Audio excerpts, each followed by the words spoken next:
तो दोस्तों आज हम फिर से आपके लिए लेकर आए हैं देश दुनिया की सभी ताज़ा बड़ी खबरें।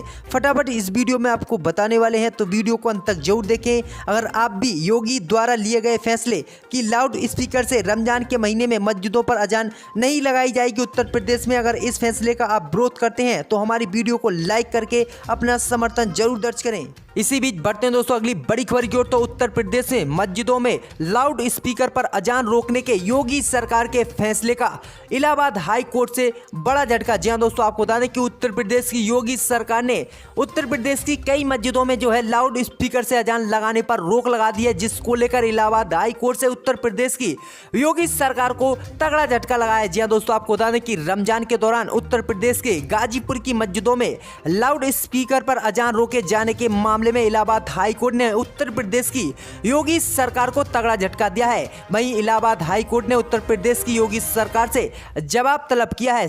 योगी सरकार ने अदालत से जवाब दाखिल करने के लिए 3 दिन की मोहलत मांगी है। अब योगी सरकार 4 मई को जो है इलाहाबाद हाई कोर्ट में बताएगी कि ऐसा फैसला क्यों लिया गया है। वहीं आपको बता दें कि गाजीपुर से बसपा सांसद अफजल अंसारी ने इलाहाबाद हाई कोर्ट के मुख्य न्यायाधीश को भेजी चिट्ठी में बताया था कि उनके संसदीय क्षेत्र में रमजान के दौरान मस्जिदों में लाउड स्पीकर पर अजान पर योगी सरकार द्वारा पाबंदी लगा दी गई है। अफजल अंसारी के पत्र का संज्ञान लेते हुए इलाहाबाद हाई कोर्ट के जो है सुनवाई के लिए मंजूरी दे दी जज ने, और उसके बाद मुख्य न्यायाधीश जस्टिस गोविंद माथुर ने वीडियो कॉन्फ्रेंसिंग के माध्यम से मसले की सुनवाई के दौरान यूपी की योगी सरकार का जवाब तलब किया है। यूपी सरकार ने अदालत से जवाब दाखिल करने के लिए 3 दिन का समय मांगा है, जिसे अदालत ने मंजूर कर लिया है। अब 4 मई को उत्तर प्रदेश की योगी सरकार अदालत में बताएगी आखिरकार रमजान के दौरान लाउड स्पीकर पर अजान देने पर क्यों रोक लगाई गई है। भाई देखते हैं कि आगे योगी सरकार क्या फैसला लेती है कि दोबारा से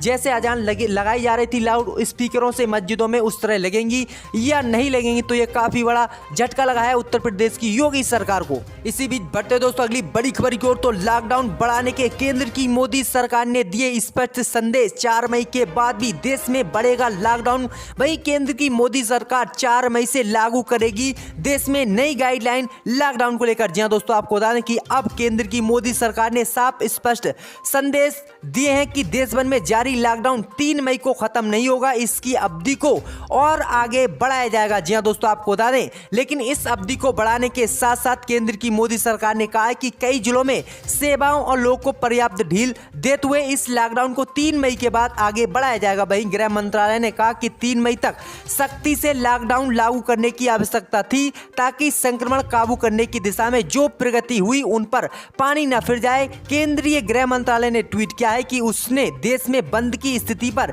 यानी लॉकडाउन की स्थिति पर एक बैठक की और पाया कि बंद यानी लॉकडाउन के कारण देश में महामारी के संक्रमित मरीजों की संख्या कम हुई है और इसमें काफी सफलता मिली है। लोगों को कम संक्रमित होने की आंकड़े आए हैं और सुधार हुआ है। इसी को लेकर अब केंद्र की मोदी सरकार ने साफ कह दिया है कि अब जो है 3 मई के बाद भी देश में लॉकडाउन को आगे बढ़ाया जाएगा, लेकिन अभी ये साफ नहीं किया है कि कितने दिनों के लिए और लॉकडाउन बढ़ाया जा सकता है। भाई आपको बता दें कयास लगाए जा रहे हैं कि 15 या 20 दिन के लिए केंद्र की मोदी सरकार और 3 मई के बाद लॉकडाउन को आगे बढ़ा सकती है। भाई आपको बता दें कि केंद्रीय गृह मंत्रालय ने कहा कि कोविड महामारी से जंग के लिए नई गाइडलाइन 4 मई से लागू होंगी। सरकार की नई गाइडलाइन होने के बाद देश के कई जिलों में छूट मिलने के आसार हैं। देश में लागू लॉकडाउन 3 मई को खत्म हो रहा है और इसको लेकर जो है सरकार अब पूरी तैयारी कर चुकी है। वहीं सरकार ने सभी प्रवासी मजदूर जो अन्य राज्यों में फंसे हुए थे उनको भी अपने अपने घर जाने की अनुमति दे दी, क्योंकि सरकार का साफ रुख है कि अब लॉकडाउन को बहुत ही ज्यादा सख्ती से पालन कराया जाएगा। लेकिन जहां पर एक भी मामला इस महामारी का, इस कोरोना वायरस का नहीं आया है, उन जिलों में काफी छूट दी जाएगी सरकार की तरफ से। तो ये काफी बड़ा अपडेट है लॉकडाउन को लेकर। इसी बीच बढ़ते दोस्तों अगली बड़ी खबर की ओर। तो प्रवासी मजदूरों को लेकर लालू यादव ने नीतीश सरकार पर साधा निशाना। जहां दोस्तों आपको बता दें कि लॉकडाउन की वजह से बिहार के बाहर फंसे प्रवासी मजदूरों और छात्रों को लेकर जो है नीतीश कुमार पर लालू यादव ने हमला बोला है। उन्होंने दूसरे राज्यों में फंसे हजारों बिहारी छात्रों और लाखों बिहारी मजदूरों को लेकर मुख्यमंत्री नीतीश कुमार को चेतावनी दी है। लालू यादव ने ट्वीट कर नीतीश सरकार को जालिम सरकार कहा है। उन्होंने कहा कि आज आपकी बारी है, कल वक्त आने पर जनता आपको जवाब देगी। लालू प्रसाद यादव ने ट्वीट कर कहा कि कबीर के इस दोहे में हमारे मजदूर भाइयों की भावना और बिहार सरकार के लिए संदेश छिपा है। माटी कहे तुम्हारे से तुम क्या रौंदे मोए, एक दिन ऐसा आएगा मैं रौंदूंगी तो बिहार के बेटे बेटियों के साथ जो रवैया ये जालिम सरकार अपना रही है, वही रवैया ये करोड़ों दुखियारे इस सरकार के खिलाफ अपनाएंगे। इस तरह से उन्होंने कहा कि लॉकडाउन में दूसरे राज्यों में बिहार के छात्र और छात्राओं के साथ बिहार सरकार का रवैया जालिम है और वो इनको नहीं बुला रही है अपने राज्य में। आपको बता दें कि बिहार सरकार की तरफ से इन प्रवासी मजदूरों को लेकर कहा गया था कि हमारे पास अभी पर्याप्त मात्रा में बसें और साधन नहीं है जिससे कि हम अपने प्रवासी मजदूरों को अन्य राज्य से बिहार ला सकें। वहीं आपको बता दें कि नीतीश सरकार ने जो है केंद्र की मोदी सरकार से अपील की थी कि वह जो है स्पेशल ट्रेन चलाए जिससे कि बिहार के जो प्रवासी मजदूर हैं अन्य राज्यों में फंसे हुए वो बिहार आ सके। तो इसी को लेकर जो है लालू प्रसाद यादव ने नीतीश पर निशाना साधा है। इसी बीच बढ़ते दोस्तों अगली बड़ी खबर की ओर। तो रेप के आरोपी चिन्मयानंद मामले में पीड़िता को इलाहाबाद हाई कोर्ट से बड़ा झटका। जी हां दोस्तों, आपको बता दें कि अटल बिहारी वाजपेयी सरकार में गृह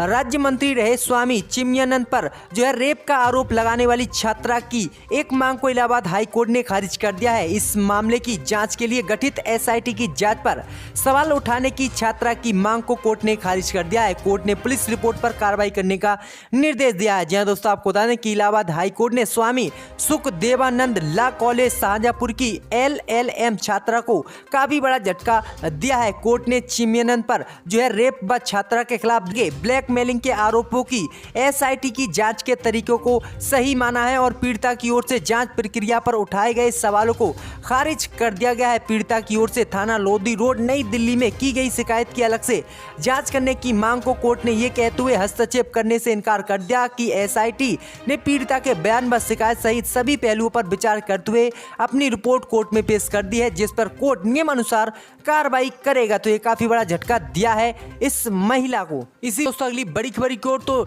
सरकार के आदेश के अनुसार कोटा से छात्रों को लाने की तैयारी कर रही है दिल्ली सरकार। मुख्यमंत्री अरविंद केजरीवाल ने अधिकारियों को दिए हैं निर्देश। जी हां दोस्तों, आपको बता दें कि महामारी के संक्रमण को रोकने के लिए पूरे देश में लागू लॉकडाउन के बीच केंद्र की मोदी सरकार ने सभी जो है राज्य में फंसे प्रवासी मजदूरों और छात्रों को अपने राज्य आने की अनुमति दे दी, जिसके बाद दिल्ली के मुख्यमंत्री अरविंद केजरीवाल ने अधिकारियों को इसके लिए योजना बनाने के लिए कहा है। बताया जा रहा है कि कोटा में दिल्ली के करीब 800 छात्र फंसे हुए हैं और अरविंद केजरीवाल ने ट्वीट कर बताया कि दिल्ली सरकार कोटा यानी राजस्थान से दिल्ली के छात्रों को जल्द घर वापस लाने के लिए व्यवस्था कर रही है और इसके लिए केजरीवाल सरकार बसों का इंतजाम कर रही है। तो ये काफी बड़ा अपडेट दिया है केजरीवाल ने। इसी बीच बढ़ते दोस्तों अगली बड़ी खबर की ओर। तो रोमांच से बाहर निकले मोदी सरकार, 3 संकट से करे मुकाबला।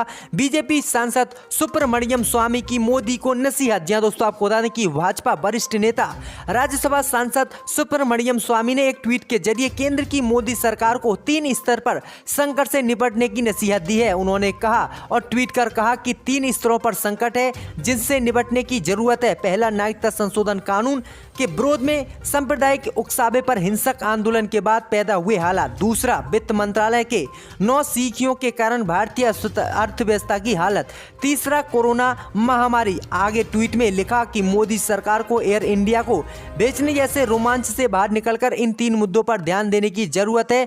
बता दें कि देश में पिछले साल CAA कानून के अस्तित्व में आने के बाद जगह जगह हिंसक प्रदर्शन हुए और दर्जनों लोगों की जान भी चली गई। वहीं महामारी के पैर पसारने के बाद CAA एक महत्वपूर्ण मुद्दा बन रहा था। अब इस घातक महामारी के चलते जो है लॉकडाउन भी लगा हुआ है। अब CAA मुद्दा कम होकर महामारी पूरे देश में इस समय चरम पर चल रही है और यही मुद्दा जो है लगातार चल रहा है जिसमें कि कांग्रेस भी मोदी सरकार को घेरने के प्रयास कर रही है। तो ये काफी बड़ी नसीहत दी है मोदी सरकार को। इसी बीच बढ़ते हैं दोस्तों अगली बड़ी खबर की ओर। तो दूसरे राज्यों में फंसे प्रवासी मजदूरों को लाने के लिए रेलवे चला सकता है 400 स्पेशल ट्रेन। कई राज्य के CM ने की थी मांग। जो दोस्तों आपको बता दें कि जिस तरह से केंद्र की मोदी सरकार ने सभी प्रवासी मजदूरों को उनके राज्य जाने की अनुमति दे दी, इसी को लेकर कई राज्य के CM चाहे वो राजस्थान के हो या बिहार के CM की तरफ से मांग की गई थी कि स्पेशल ट्रेनें इनके लिए चलाई जाएं। वहीं केंद्र की मोदी सरकार ने इस पर अभी कोई प्रतिक्रिया नहीं दी, लेकिन जो है रेल मंत्रालय ने काफी बड़ा अपडेट दिया। रेल मंत्रालय की तरफ से कहा गया है कि कुछ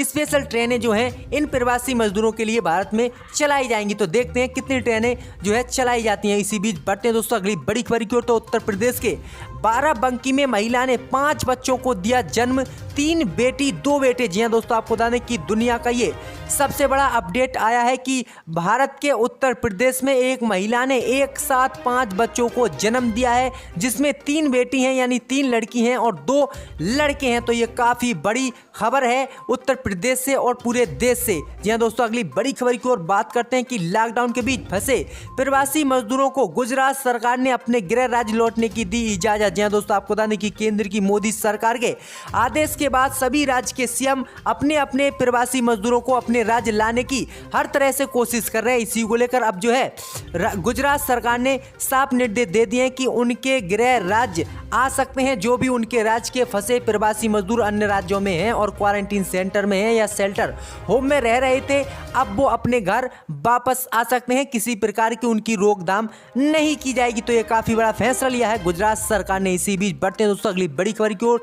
तो सुप्रीम कोर्ट का केंद्र सरकार के सेंट्रल विस्टा प्रोजेक्ट पर रोक से इनकार, कहा अभी मामले में जल्दबाजी की जरूरत नहीं। ये काफी बड़ा फैसला लिया है सुप्रीम कोर्ट ने। वहीं अगली बड़ी खबर की ओर बात करते हैं कि केरल सरकार के कर्मचारियों की सैलरी काटने वाले अध्यादेश को राज्यपाल ने दी मंजूर। 20,000 से ज्यादा वेतन वालों की होगी 25% की कटौती। जी हाँ दोस्तों, आपको बता दें कि केरल सरकार ने महामारी संक्रमण के बीच राज्य की जो राज्य व्यवस्था है, जो पैसे की कमी है, उसको पूरा करने के लिए 20,000 से जिसका ज्यादा वेतन है उनके वेतन में से 25% की सरकार कटौती करेगी उन कर्मचारियों की, जैसे कि मास्टरों की और जो अन्य कर्मचारी हैं पुलिस, उनकी लगभग होती है 35-40 हजार प्रति महीना। इसी को लेकर अब जो है सरकार ने साफ आदेश दिए हैं कि इन सभी की जो है सैलरी काटी जाएगी लॉकडाउन के कारण। इसी बीच बढ़ते हैं दोस्तों अगली बड़ी खबर की ओर। तो कोरोना संकट के बीच रिलायंस ने सैलरी में की कटौती का ऐलान, 1 साल तक वेतन नहीं लेंगे मुकेश अंबानी। जी हाँ दोस्तों, आपको बता दें कि अंबानी ने काफी बड़ा फैसला लिया है। वहीं रिलायंस में जितने सैलरी में से कटौती होगी और जो है रिलायंस के जो एम्बेसडर हैं अंबानी, वो 1 साल तक अब कोई वेतन नहीं लेंगे महामारी के बीच। ये काफी बड़ा फैसला लिया है मुकेश अंबानी ने। इसी बढ़ते दोस्तों अगली बड़ी खबर की ओर। तो कोरोना वायरस के लॉकडाउन के चलते लड़खड़ाई अर्थव्यवस्था को रफ्तार देने के लिए प्रधानमंत्री मोदी ने बुलाई बैठक। विदेश से अपने देश में जो है निवेश पर काफी दिया है जोर, जिससे कि लॉकडाउन के चलते, इस महामारी के चलते जो देश की अर्थव्यवस्था पर असर पड़ रहा है उससे निपटा जा सके। वहीं इस पर रणनीति बनाई गई है, जिसमें अमित शाह गृह मंत्री और वित्त मंत्री निर्मला सीतारमण और कई सरकार के वरिष्ठ अधिकारी जो हैं मौजूद रहे और इस पर रणनीति बनाई गई है कि किस तरह से अर्थव्यवस्था को सुधारा जा सके, क्योंकि कांग्रेस की तरफ से लगातार इस पर हमले किए जा रहे हैं। तो देखते हैं दोस्तों क्या अपडेट सरकार निकालती है। तो दोस्तों वीडियो में आज इतना ही। अगर वीडियो अच्छी लगी हो तो लाइक शेयर जरूर करके बताएं और कमेंट में भी हमें बता दें। पार्लियामेंट के रेजोल्यूशन पर सस्पेंड किया गया है, इनकी मुअत्तली को वापस लिया जाए। इनको दोबारा इस ऐवान में आकर अपनी बात को रखने का और हुकूमत के खिलाफ एहतजाज करने का मौका मिले।